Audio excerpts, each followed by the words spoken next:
제9장 이스라엘 이웃 나라들에 대한 심판 경고. 주께서 경고하신 말씀이다. 주의 말씀이 하드락 땅에 내리고 다마스쿠스에 머문다. 이방 사람들과 이스라엘의 모든 지파들이 주를 바라본다. 하드락 가까이에 있는 하맛에도 매우 지혜롭다고 하는 두로와 시돈에도 그 말씀이 내린다. 두로가 저를 지킬 요새를 짓고 티끌처럼 은을 긁어 모으고 길거리에 진흙같이 금을 쌓아 놓았지만 주께서 그들을 쫓아내시며 바다에서 떨치던 그의 힘을 깨뜨리시고 성읍을 불에 태워 멸하실 것이다. 아스글론이 그것을 보고 두려워할 것이며 가사도 무서워서 벌벌 떨 것이며 에그론도 희망을 잃고 떨 것이다. 가사에서는 왕의 대가 끊길 것이고 아스글론에는 사는 사람이 없어질 것이다. 아스돗은 낯선 외국인들이 차지할 것이다. 주께서 말씀하신다. 내가 블레셋의 교만을 꺾겠다. 내가 그들의 입에 묻은 희생제물의 피를 닦아주고 그들이 씹는 역겨운 제물을 그 입에서 꺼내주겠다. 그들 가운데서 남은 자들은 내 백성이 되어서 유다와 한 가족처럼 되며 에그론은 여부스 사람처럼 될 것이다. 내가 내 집에 진을 둘러쳐서 적군이 오가지 못하게 하겠다. 내가 지켜보고 있으니 압제자가 내 백성을 침범하지 못할 것이다. 앞으로 올 왕 도성 시온아 크게 기뻐하여라. 도성 예루살렘아 환성을 올려라. 내 왕이 내게로 오신다. 그는 공의로우신 왕, 구원을 베푸시는 왕이시다. 그는 온순하셔서 낙이 곧 낙이 새끼인 어린 나귀를 타고 오신다.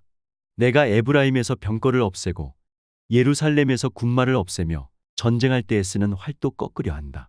그 왕은 이방 민족들에게 평화를 선포할 것이며 그의 다스림이 이 바다에서 저 바다까지 유프라테스 강에서 땅 끝까지 이를 것이다. 너에게는 특별히 너와 나 사이에 피로 맺은 언약이 있으니 사로잡힌 내 백성을 내가 물없는 구덩이에서 건져낼 것이다. 사로잡혔어도 희망을 잃지 않은 사람들아 이제 요새로 돌아오너라. 오늘도 또 말한다. 내가 내게 2배로 갚아주겠다. 유다는 내가 당긴 활이다. 에브라임은 내가 먹인 화살이다. 시온아 내가 내 자식을 불러 세워서 그리스의 자식을 치게 하겠다. 내가 너희를 용사의 칼로 삼겠다. 주께서 그의 백성에게 나타나셔서 그의 화살을 번개처럼 쏘실 것이다. 주 하나님이 나팔을 부시며 남쪽에서 회리바람을 일으키며 진군하신다. 만군의 주께서 백성을 보호하실 것이니 그 백성이 원수를 섬멸하여 무림의 돌 던지는 자들을 짓밟을 것이다. 백성은 그들의 피를 포도주처럼 마실 것이며 그들은 피가 가득한 동이와도 같고 피로 흠뻑 젖은 제단 뿔과도 같을 것이다. 그날에 주 그들의 하나님이 백성을 양떼같이 여기시고 구원하셔서 그들을 주의 땅에 심으시면 그들은 왕관에 박힌 보석같이 빛날 것이다. 아, 그들이 얼마나 좋고 얼마나 아름다운가. 총각들은 핵곡식으로 튼튼해지고 처녀들은 새 포도주로 피어날 것이다. 제10장 주께서 구원을 약속하시다. 너희는 봄철에 비를 내려 달라고 주께 빌어라. 비구름을 일게 하시는 분은 주님이시다. 주께서 사람들에게 소나기를 주시며 각 사람에게 밭에 채소를 주신다. 드라빔 우상은 헛소리나 하고 점쟁이는 거짓 환상을 본다. 그들은 꾸며낸 꿈 이야기를 하며 헛된 말로 위로하니 백성은 양떼같이 방황하며 목자가 없으므로 고통을 당한다. 나의 분노가 목자들에게 불처럼 타오른다. 내가 지도자들을 벌하겠다. 만군의 주께서 그의 양무리인 유다 백성을 돌보시고 전쟁터를 달리는 날렛말같이 만드실 것이다. 유다에서 모퉁이돌과 같은 사람이 나오고 그에게서 장막 기둥과 같은 사람이 나온다. 그에게서 전투용 활 같은 사람이 나오고 그에게서 온갖 통치자가 나온다. 그들은 모두 용사와 같이 전쟁할 때 진흙탕 길에서 원수를 밟으면서 나아가는 사람들이다. 주께서 그들과 함께 계시니 원수의 기마대를 부끄럽게 할 것이다. 내가 유다 족속을 강하게 하고 요셉 족속을 구원하겠다. 내가 그들을 불쌍히 여기고 그들을 모두 고향으로 돌아오게 할 것이니 나에게 버림받은 적이 없는 사람들같이 될 것이다. 나는 주 그들의 하나님이다. 그들이 기도를 할 때마다 응답하겠다. 에브라임 사람들은 용사같이 되며 그들의 마음은 포도주를 마신 듯이 기쁠 것이다. 그들의 아들딸들도 구원을 보고 기뻐할 것이며 나 주가 한 일을 본 그들의 마음이 즐거울 것이다. 내가 휘파람을 불어서 그들을 모으겠다. 내가 이미 그들을 구원하였으니 그들이 옛날처럼 다시 번성할 것이다. 내가 그들을 씨를 뿌리듯이 여러 백성들 가운데 흩어버려도 그들은 멀리서도 나를 기억할 것이며 아들딸과 함께 살아있다가 돌아오게 될 것이다. 내가 그들을 이집트 땅에서 돌아오게 하고 아시리아에서도 돌아오게 하겠다. 내가 그들을 길르앗 땅과 레바논으로 데려올 것이니 그 땅이 살기에 비좁을 것이다. 그들이 고난의 바다를 지나올 때에 나 주가 바다 물결의 기세를 꺾을 것이니 나일 강이 그 바다까지 다 마를 것이다. 아시리아의 교만이 꺾일 것이며 이집트의 홀도 사라질 것이다. 내 백성이 나 주를 힘입어서 강해지도록 하겠다. 그들이 내 이름을 앞세우고 늠름하게 나아갈 것이다. 나 주의 말이다. 제11장 폭군의 멸망. 레바논아, 내 문을 열어라. 불이 내 백향목을 사를 것이다. 잣나무야, 통곡하여라. 백향목이 넘어지고 큰 나무들이 찍힌다. 바산의 상수리 나무들아, 통곡하여라. 무성한 삼림이 쓰러진다. 목자들이 통곡하는 소리를 들어라. 목자들이 자랑하는 푸른 풀밭이 거칠어졌다. 어린 사자들이 울부짖는 소리를 들어라. 요단 강이 자랑하는 밀림이 거칠어졌다. 두 목자, 주 나의 하나님이 이렇게 말씀하신다.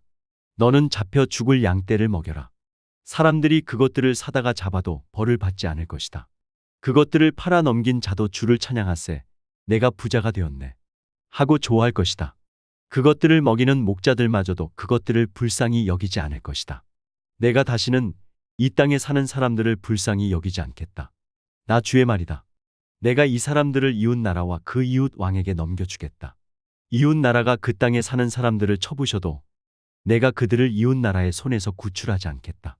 나는 잡혀 죽을 양떼를 돌보았다. 특별히 떼 가운데서도 억압을 당하고 있는 양떼를 돌보았다. 나는 지팡이 2개를 가져다가 하나는 은총이라고 이름을 짓고 다른 하나는 연합이라고 이름을 지었다. 나는 양떼를 돌보기 시작하였다. 나에게는 목자 3이 있는데 나는 그들이 하는 일을 더 이상 참고 볼 수 없었다. 그들도 또한 나를 미워하였으므로 나는 한 달 안에 그 3 목자를 다 해고하였다. 그런 다음에 나는 양떼에게 말하였다. 나는 더 이상 너희를 돌보는 목자 노릇을 하지 않겠다. 죽을 놈은 죽고 망할 놈은 망하여라. 그러고도 남는 것들은 서로 잡아먹어라. 그런 다음에 나는 은총이라고 부르는 지팡이를 가져다가 둘로 꺾어서 내가 모든 민족과 맺은 언약이 취소되게 하였다. 그 언약은 바로 그날로 취소되었다. 양떼 가운데서 괴로움을 당하던 양들은 나의 행동을 보고서 주께서 말씀하고 계시다는 것을 깨달았다. 내가 그들에게 말하였다. 너희가 좋다고 생각하면 내가 받을 품삯을 내게 주고 줄 생각이 없으면 그만두어라. 그랬더니 그들은 내 품삯으로 은 30개를 주었다. 주께서 내게 말씀하셨다. 그것을 토기장이에게 던져버려라. 그것은 그들이 내게 알맞은 삭시라고 생각해서 쳐준 것이다. 나는 은 30개를 집어 주의 성전에 있는 토기장이에게 던져 주었다. 그런 다음에 나는 둘째 지팡이 곧 연합이라고 부르는 지팡이를 꺾어서 유다와 이스라엘 사이에 형제의 의리가 없어지게 하였다. 주께서 다시 나에게 말씀하셨다. 너는 이번에는 쓸모없는 목자로 분장하고 그 구실을 하여라. 내가 이 땅에 한 목자를 세우겠다. 그는 양을 잃어버리고도 안타까워하지 않으며 길 잃은 양을 찾지도 않으며 상처받은 양을 고쳐주지도 않으며 튼튼한 양을 먹이지 않아서 야위게 하며 살진 양을 골라서 살을 발라먹고 발굽까지 갉아먹을 것이다. 양떼를 버리는 쓸모없는 목자에게 재앙이 닥칠 것이다. 칼이 그의 팔과 오른 눈을 상하게 할 것이니 팔은 바싹 마르고 오른 눈은 아주 멀어버릴 것이다.